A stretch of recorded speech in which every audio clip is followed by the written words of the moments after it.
was homeless and um, doing really shady things to have somewhere warm to sleep. I think that there's a difference between joy and enjoyment. If I could say, if you could hear me, it would be just hold on, for people to just hold on. And sometimes, even when you've been uber successful and you've made a big dent in people's lives and you've lived what you think is a good life and your whole life falls apart, you've just got to hold on. Welcome to If You Can Hear Me, a space where culture meets the soul. I'm Ben Higgins. You may know me from The Bachelor, and you may know some of my guests from Culture and Headlines, but this podcast is about going beyond the surface into something deeper. Today's guest is Ron King, whose journey spans from the corporate world at Time Inc. to a life centered on healing and restoration. As co-founder of Oscar's Place, he's helped create a sanctuary where working with donkeys becomes a pathway for people to process trauma, slow down, and reconnect with themselves in a deeper way. I invite you to lean in and enjoy this conversation. Ron King is the guest. Yes. Ron, thanks for joining us. Thank you for having me. I am very grateful to be here and I'm appreciative of your time. We can get into this a little bit later if you want, but now that I'm 5 years in, I do caution people about doing this. This is really hard work, but we'll get there. We're going to educate everybody. I actually am inspired by you too. I see a lot of kind of the path that I chose outside of this world in what you're doing. I didn't know about your story until recently, but I'm encouraged by reading your story because I feel less alone. So I run a coffee company that donates 100% of our profits to nonprofits. So I will never make any money on it, but I work on it like it's a full-time job. That's one of the reasons that we're sitting here today. This is how I, put food on the table. I would not tell anybody to do it. I would say stay far away from that model. This was a decision I made. I've gotten myself into this. I love it. But I don't know if it's for everybody. Again, this will all make more sense. Ron, you, if we would have talked a few years ago, you had a very successful career in corporate America. You were working for Time Inc., moving up the ladder. Can you flash back to that period of time to give, the listeners a little perspective on what you're doing, what you're trying to accomplish, where you're trying to go? Sure. Then. Yes.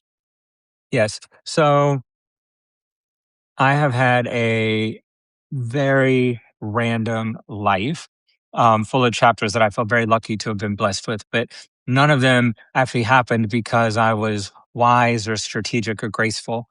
I just fell into situations and figured out how to make the best of it. So many, many years ago, I accidentally got a job at a magazine called Southern Living in Atlanta, Georgia. And it just so happened that I was entering the magazine world at the same time as the web was. And so the world was sort of in turmoil. I had no history. I was entering the Mad Men era, but I didn't know how things used to be. And I sort of approached my job with common sense, which stood up like a sore thumb at Time Inc. at the time. And it worked really well for me. And I was promoted maybe 8 or 9 times over my first 7 years at Time Inc. And in the end, I was running 7 magazines, In Style being the biggest fashion magazine, also People Style Watch, Southern Living, Coastal Living, and Sunset were my shelter portfolio. And then Essence, the Essence Music Festival, and People in Espanol were my multicultural. So I had 7 titles that I ran. And it was quite a life. I mean, I grew up with nothing. And, I've been in recovery for a long time. And there were definitely times in my life where I thought I was never going to amount to anything. And here I amounted to quite a bit. And it was all new to me. I worked really hard. I was very successful, but I also really enjoyed it. I was there for the ride. And so, when you go to fashion shows in Milan and you represent In Style, people think you're really important and they usher you in and they sit you next to Donatella Versace or Anna Wintour and they usher you out and you change clothes in a Sprinter van and you go into the next show. And it was really, really fun. And I really enjoyed it. And then yeah, I mean, we can stop there, but yeah, I had a big life. I was successful. I was all new money, uh, and it was a really fun, unexpected ride for me. Did I hear you right? You said you were in recovery. Can you Yeah, elaborate on that I a little got bit, if you sober don't in mind? 19. No, I don't mind. So when I was 26 years old, I got sober. I was an alcoholic and a drug addict. Um, and I was in a lot of trouble in my life. I was homeless and um, doing really shady things to have somewhere warm to sleep at night. And it was a really dark place. And I was a waiter at the Hard Rock Cafe at the time. And there was a woman there who I knew used to drink, who seemed really happy. She's older to me. I thought she's older. She's probably younger than I am now, but at the time, she's an old lady. And I went to her and I said, Marianne, I tried to kill myself. Um, and I'm in a lot of trouble and I need help. And I think you know how to help me. And she said, meet me here on Friday and I'll take you to an AA meeting. And I don't remember anything from that Tuesday to Friday. But that Friday I met her and she took me to an AA meeting. That was March 1st, 1996. And I've been sober ever since. Um, and yeah, it's been quite a journey and quite an experience. And I also broke my neck in 2000. So I've gone through a couple things in my life that, I like to say that I think there are people who are, and from what I know about you, Ben, which is limited, but I've looked into you a little bit and you seem like a really incredible human with a really big heart. I think there are people who are born with grace and gratitude and perspective and humility. And then there are those of us that need to be shaken to our very core. And unfortunately, I was the latter. And so, from drug addiction and homelessness to a broken neck to skin cancer at the age of 30, I've just gone through enough things where I've just been kicked in the head enough to be like, all right, what lessons are here for me to learn? And I'm really grateful for all of them, to be honest. Um, yeah, it's been quite a journey. And then after all of that happened, I stumbled into Southern Living and I ended up being, so it's really interesting perspective to think, oh, well, that's why he was like, sort of feeling like he was playing grown up sitting next to Donatella Versace at a fashion show in Milan, because all of that was a gift to me. I mean, let's stay in that season for a bit because I think your story is, Sure. I think everybody's story is brilliantly interesting. I think the twists and turns of yours just is relatable to so many. I also think it's a story that so many may listen to and say, okay, I'm in the season of addiction or I'm in the season of severe pain. And I don't know if there's a path out of this. I'm starting to feel like there's not. So I want to 1000%. stay in this for a second. Uh, as you became more and more successful, I mean, you use the phrase that you kind of fell into working for a magazine. I would love if you could elaborate on what you mean by just falling into. I mean, it sounds like you fell into it and then all of a sudden became wildly successful in it. So how did you just fall into it? Yeah, and which is interesting. And for a variety of reasons, I've been very, I also flunked out of college. And so I'm not very book smart. And so lots of times I use the wrong words or I mispronounce words. I mean, it's just kind of who I am. I don't really mind, but I've been I think the word is introspective. And you realize as you get older that you start to see certain patterns, but I've fallen into lots of things. I mean, I adopted a kid when he was 12. He's now 30. So I fell into parenthood. I fell into success. I fell into farming. I've fallen into all of this random stuff and done the very best I can to make the best of it. Um, with the magazine industry in particular, at that point, I had been sober about 5 or 6 or 7 years. Um, and I was working at a media agency in Atlanta. Uh, and people kept telling me I'd be really great at ad sales. And I didn't know what ad sales was. I didn't know what that meant. I didn't know what people saw in me that made them think I'd be good at that. I was 31 at the time. Uh, and so I reached out to a couple people and said, I understand you run ad sales teams, and I've been told I'd be good at it. Should we talk? And I ended up in a conversation with the publisher of Southern Living at the time. And he said, look, I think you're great. I don't have any spots for you. Like ad sales at Southern Living in Atlanta, Georgia is a pretty premium job, and I don't have any openings, but let's stay in touch. And then for a year, and so keep in mind, I'm all new money. I remember going to Old Navy and buying a red flannel shirt, and that was my dress shirt for these interviews at Southern Living because I didn't even know a corporate. I never set foot in a corporate office. And when I look back now at my Gucci closets and think I was in a $5 Old Navy flannel shirt for my Southern Living interview, I don't know how I did it, but I wanted to stay in touch with him. I just thought, well, this sounds good to me. And so every 60 days, I would do something. I would bake cookies and I would hand deliver them to his office. Or once I bought this little office voodoo kit and wrote a note saying, hopefully, this will help you find space on your team. A year later, he called me and hired me. And I remember I had my own office in an office building in Atlanta, Georgia. And I remember calling my partner at the time, and there was a Sun Living magazine sitting on the desk saying, I don't know what my job is. Like, I have a magazine in front of me, and I think I'm selling the pages, but am I selling the actual pages of the and am I selling this to subscribers? Like, I had no idea what my job was. And then I ended up being third in line at the company. Um, so that's that's the story. It sounds very sloppy when I tell it, but that's the story. I mean, it's do stories like that still exist today? I don't know, and I think I don't know how long we're going to talk, and I have a feeling because of who you are, we could talk for hours. So I want to try to stay focused with you, but the level of fall apartness that I had when I was 26 years old happened to me again when I was 50. Not no drugs or alcohol related, but like my life fell apart, and I had no idea how I was going to make it through. And to the point of like there are people in those chapters. Um, it's really important to me that people know you don't have to have the answers, and that literally sometimes all you can do is put one foot in front of the other. This is an old AA slogan, and I never understood what it meant, honestly, until I was 50 and my life fell apart. And I was in a situation at 50 where I was so full of despair that I thought I can stand up and I can put one foot in front of the other and make it to the bathroom, and I can go to the bathroom, and then I can use that same process to get back in bed. And that is all I can do today. And the fact that that's where I was 6 years ago, Mm. and that today I'm the happiest that I've ever been, the most full of joy, and the most full of purpose that I've ever been. To me, that's astonishing and something that I feel is a gift to share with people because whether those types of stories happen anymore or not, it's possible that type of pain happens Mm.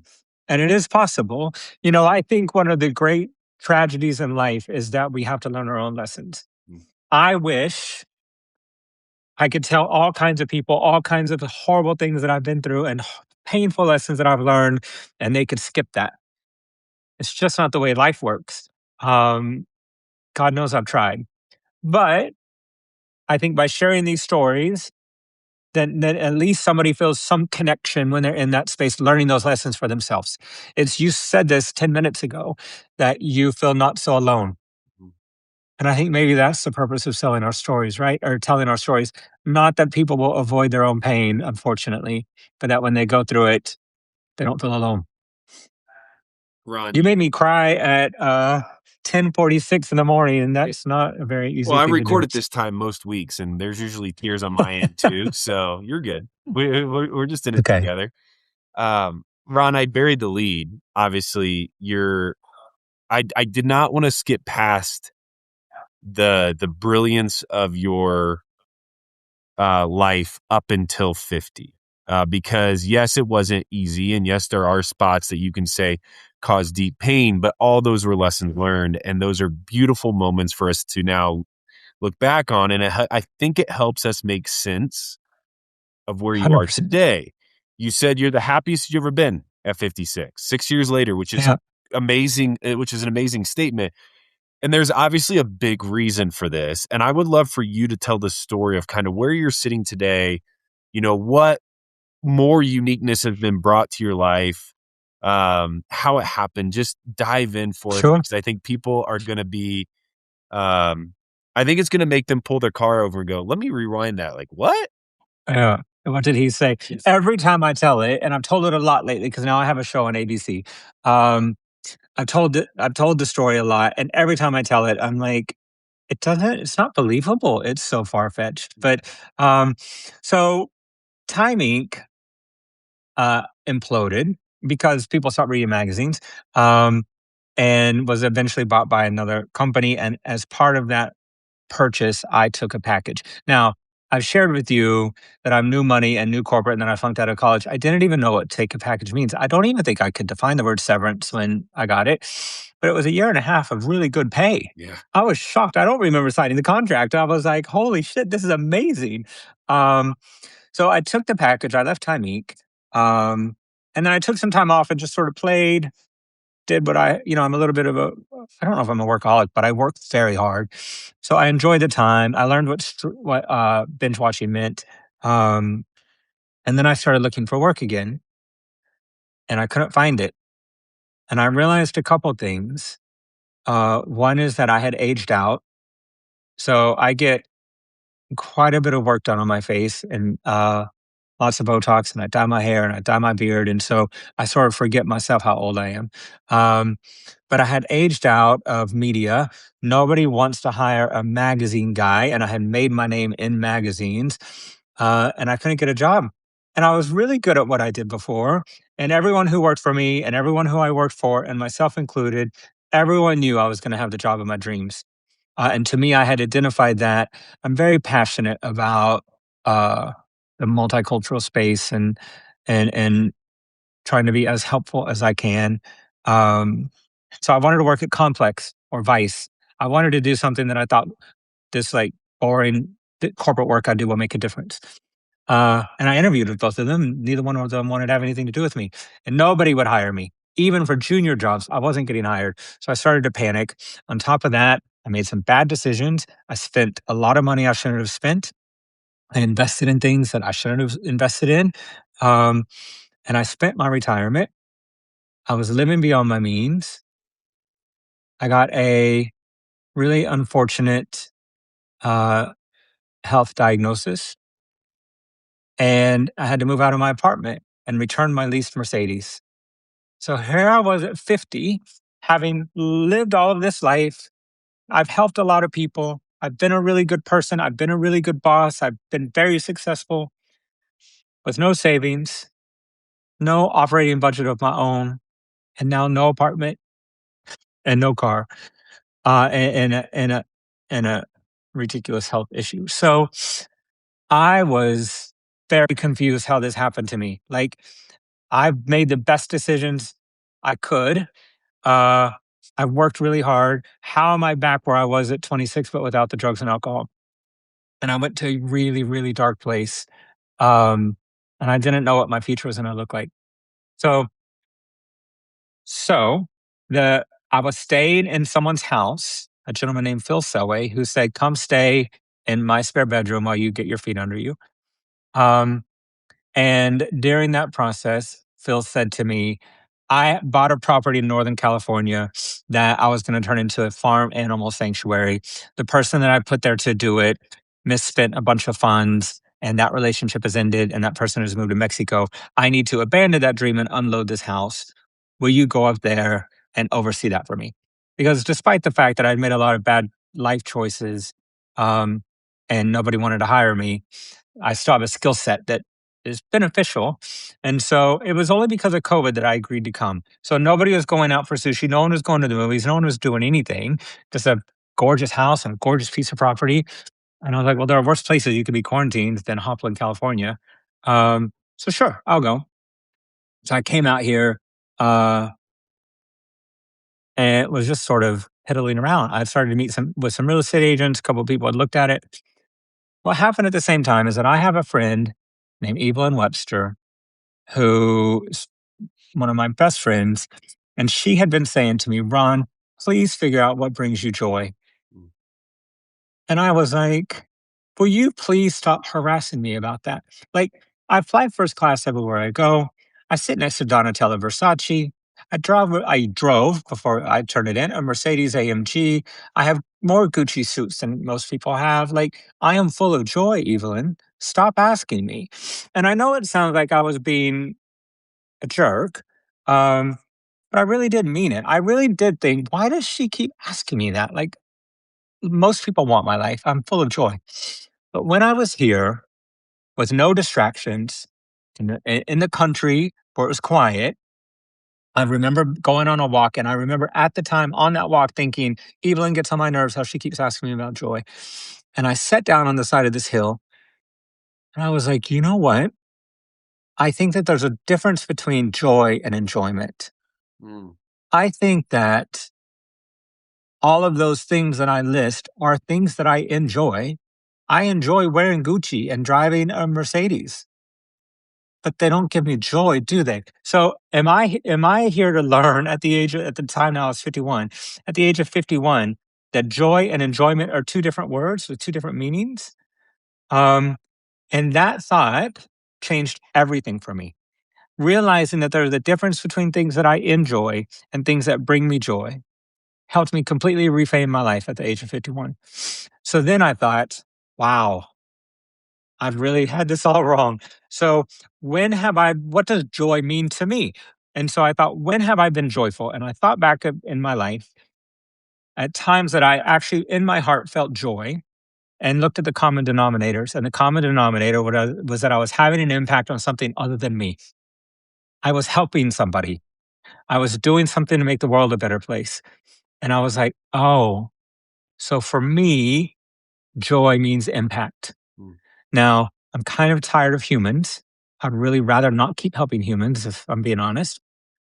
But that's a gift to have identified for me what joy means. So now I just have to lean into that and figure out what that means.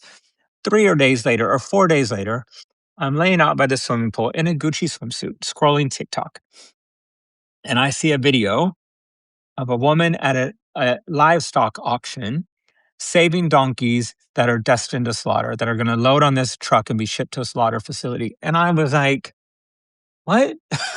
First of all, remind me what a donkey is.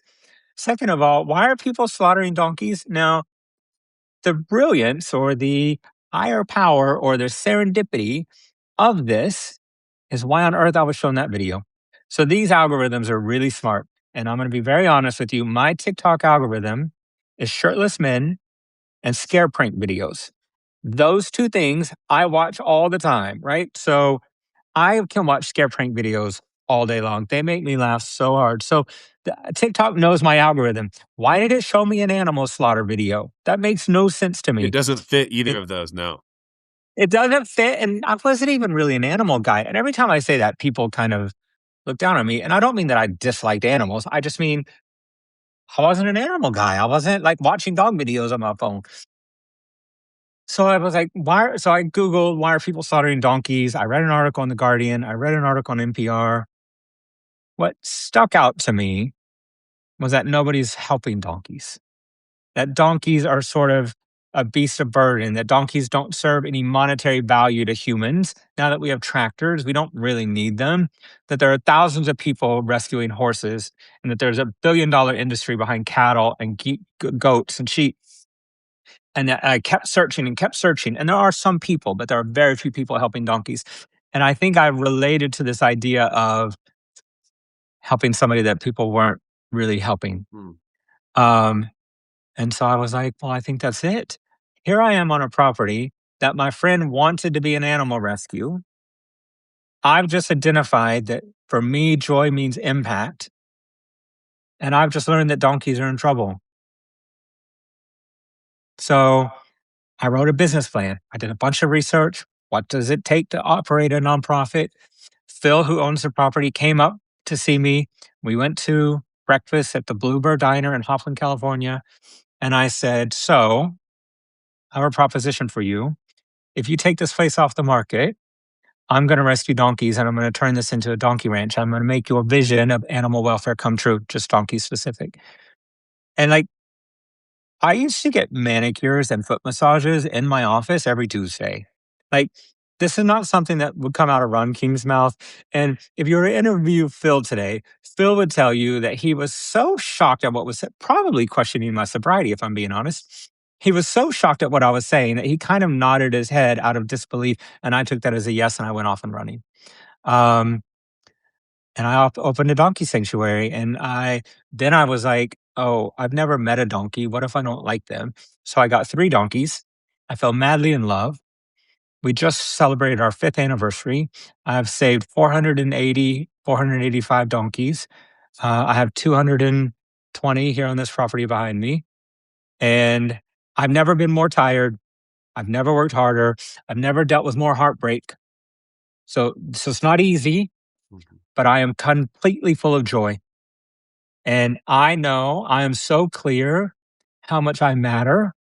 And 5 years ago, I did an interview on CBS and I started crying on CBS because I was like, I just want to matter. I matter. I'm really clear on that. And I'm busting at the seams of joy. And I want to stop talking for a moment, but this conversation that you and I are having right now is such a perfect example to me of these sort of unintended benefits. So I launched Oscar's Place to help donkeys and to find my own personal joy. And I have learned through the last 5 years how helpful that process and the sharing of this story has been to other people. How many people at the age of 50 have aged out? How many people at the age of 50 have lost everything and had nothing to look forward to? Uh, how many people are just in pain? And so I didn't do any of this to help people, but I'm so grateful that the sharing of the story is helpful. I mean, I think there's, as you said, we could sit here for hours and hours, but the title of this show is If You Can Hear Me. And the meaning of that title comes from a place of, if you could cry out to God one prayer, like if there was like this, like if you could find it in yourself, that put words to whatever that deep feeling in your heart is, to scream it out loud, and something divine can hear you and make you know that you're not alone, what would that be? And for me, I just heard you say the question of, you just want to know the matter. I guess the part that is interesting to me on the point is, why have donkeys made you feel like you matter? I mean, they have. You're making an impact. I've watched your videos. I know the stories coming out of this place. But for the listener who has not maybe done the deep dive on Ron King and the Mm. sanctuary that you're running, how has this helped fill that gap? How has this been, for a lot of people, if we put language to it, the answer to prayer? Yeah. Uh, I'm going to talk to you for a moment about donkeys. And then I didn't quite understand the framing of If You Can Hear Me, but I absolutely love it and want to share some of my thoughts on that as well. Um, so, donkeys, I knew nothing about donkeys. In fact, most people don't know anything about donkeys. I've learned this over the last 5 years. But the part of the brain that processes emotion is called the limbic system. And a donkey's limbic system is the same size as a human's.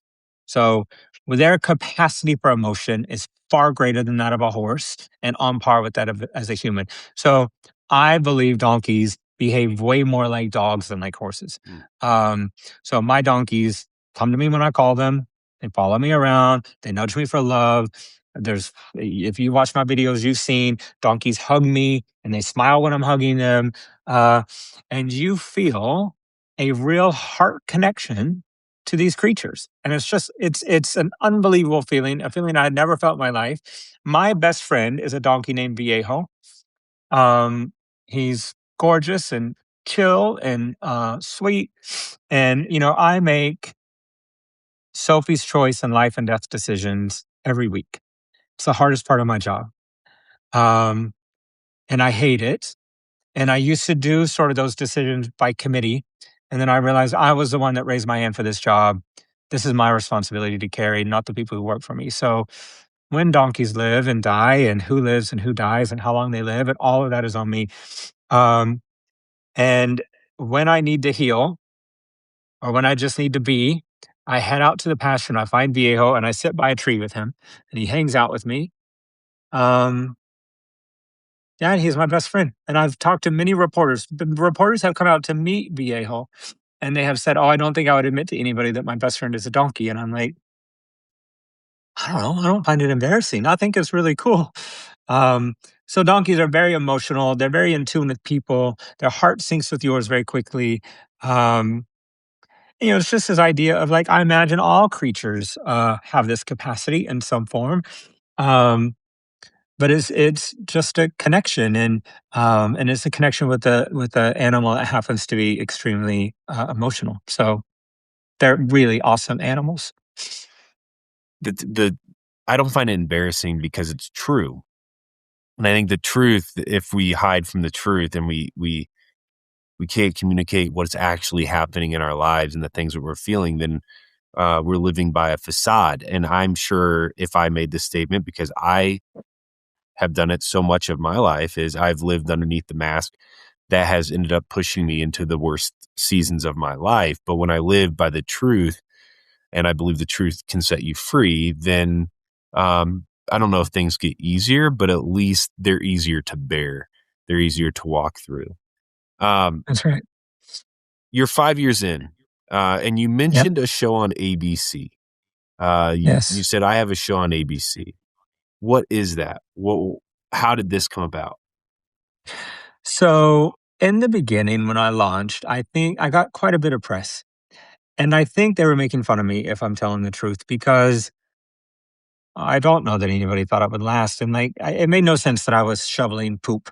Um, and I was shoveling poop in McQueen because that's all I owned. I didn't have any Carhartt or Dickies. I have lots of it now, but I didn't have it at the time. So there are lots of photo shoots of me shoveling donkey poop in McQueen that exist on the internet. So got lots of press. David Begnog from CBS Mornings came out and did a piece on Oscar's Place and me that aired on CBS Mornings. It was an 8-minute segment. I raised $200,000 in 8 minutes. So I'm a nonprofit, um, and I rely on donations. And $200,000 in 8 minutes had never happened at Oscar's Place. And to this day, that now three and a half, four, almost 4 years later, it's our single biggest source of discovery. So I still have people every single week saying, "I saw you on CBS Mornings with David Begnaud." So that really showed me the power of TV, at least for my demographic. Um, and so I said, I want a TV program.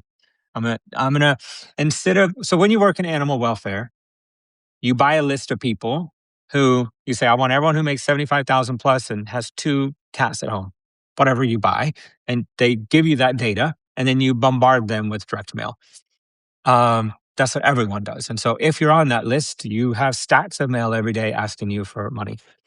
And I don't want to do that, not only because I think it's old school and boring, but also because everyone else is doing it. So I've decided to let donors find me as opposed to me find donors. I'm going to tell my story, tell my work, tell people about donkeys. And if that speaks to you, then let's do something together as opposed to me begging people. So I call it the lighthouse approach. One of my biggest donors saw me on CBS. His grandfather had a neighbor that had donkeys, and so there's something about my story that was just nostalgic to him, and he's now one of my top donors. So, like, let me just tell my story and let people find me. That's my approach. My timing was terrible with TV. Hollywood fell apart right about the time I decided to do a TV show. Nobody was buying anything. No one was greenlighting anything. The whole model changed. I did have some people say they would buy it, including Netflix, as long as we were sleeping together. Loud, fighting, making fun of each other, and there were tears. And I was like, yeah, it's not, I 100% would rather not be on TV than do that. Um, I want to be the Ted Lasso of reality television. And that's even more important in 2026 than it was when I started. But when I was watching Ted Lasso, and I specifically remember thinking, oh, nothing bad's going to happen. This is just sweet. I got to relax for an hour and just be with it. And that was a really big deal to me. And it stuck with me. And so I want to be the Ted Lasso. I want to spread the joy that I have found through television. And that means none of us are sleeping together. None of us are drunk. There's no fighting.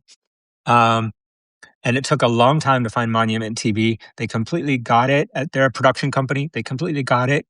They made a 3-minute sizzle reel, which perfectly captured uh, what we were doing. And we were off to the races. And we started filming. Took us a really long time to get a distribution deal. On January 3rd of 2026, this year, Donkey King premiered on ABC Saturday mornings, 9 a.m. 17 episodes of season one. We're in the middle of working on season two. Uh, and it's been incredible. It's been like hundreds of thousands, I suppose, but I've heard of thousands of people say, I've never even thought about the donkey. Donkeys are so cool, which how great is that? Um, and then the number of people saying to me, like, it's their version of joy. Mm. Once a week, every week, they sit down and they take in this joy. The fact that it's had the intent of what I wanted is incredible. I have gotten a few marriage proposals. That wasn't one of my intents, but I'm grateful for all of it.